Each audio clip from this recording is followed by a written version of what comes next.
ನಮ್ಮ ಸಂಬಂಧಿಕರು, ಸ್ನೇಹಿತರು ಮತ್ತು ಇತರ ವ್ಯಕ್ತಿಗಳು ನಮ್ಮನ್ನು ಕೇಳಿದುಂಟು, ಕ್ರಿಕೆಟ್ ನಿನಗೆ ಏನು ಕೊಟ್ಟಿದೆ, ಕ್ರಿಕೆಟ್ ನಿಂದ ನೀನು ಏನನ್ನ ಪಡೆದುಕೊಂಡೆ, ಸುಮ್ಮನೆ ಯಾಕೆ ಟೈಮ್ ವೇಸ್ಟ್ ಮಾಡ್ತೀಯಾ ಎಂದು ಕೇಳಿದಾಗ ನಮ್ಮ ಬಾಯಲ್ಲಿ ಬರುವ ಉತ್ತರ ಎಲ್ಲಿಯೋ ಒಂದು ಕಾಣದ ಕಡೆಯಲ್ಲಿ ಇದ್ದ ನಮ್ಮನ್ನ ಒಂದು 4 ಜನರಿಗೆ ಪರಿಚಯವಾಗುವಂತೆ ಮಾಡಿದೆ.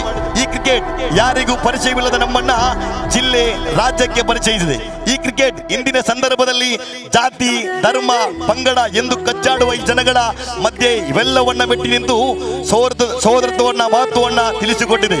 ಈ ಕ್ರಿಕೆಟ್ ಗುರುತು ಪರಿಚಯವಿಲ್ಲದ ಆಟಗಾರನ್ನ ಅಣ್ಣ ತಮ್ಮಂದಿರು ಹಾಗೂ ಒಬ್ಬ ನಿಷ್ಠಾವಂತ ಸ್ನೇಹಿತರಾಗಿ ಬದಲಿಸಿದ ಈ ಕ್ರಿಕೆಟ್ ನಲ್ಲಿ ಗಳಿಸಿದ ಸ್ನೇಹ, ಹೆಸರು ಎಲ್ಲವನ್ನ ಯಾವತ್ತಿಗೂ ಮರೆಯದಿರಿ. ಮಾನವೀಯತೆಯನ್ನು ಸಾರುವ ಮೂಲಕ ಕ್ರೀಡೆಯನ್ನು ಆನಂದಿಸಿ ನಾವೆಲ್ಲರೂ ಒಂದು ಎನ್ನುವ ಭಾವನೆಯೊಂದಿಗೆ ಆಟವನ್ನು ಆಡುವ ಮೂಲಕ ಕ್ರೀಡಾ ಸ್ಫೂರ್ತಿಗೆ ಪಾತ್ರವಾಗಿರೋಣ.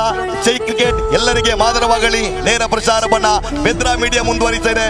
ಇದು ASA ಪ್ರೀಮಿಯರ್ ಲೀಗ್.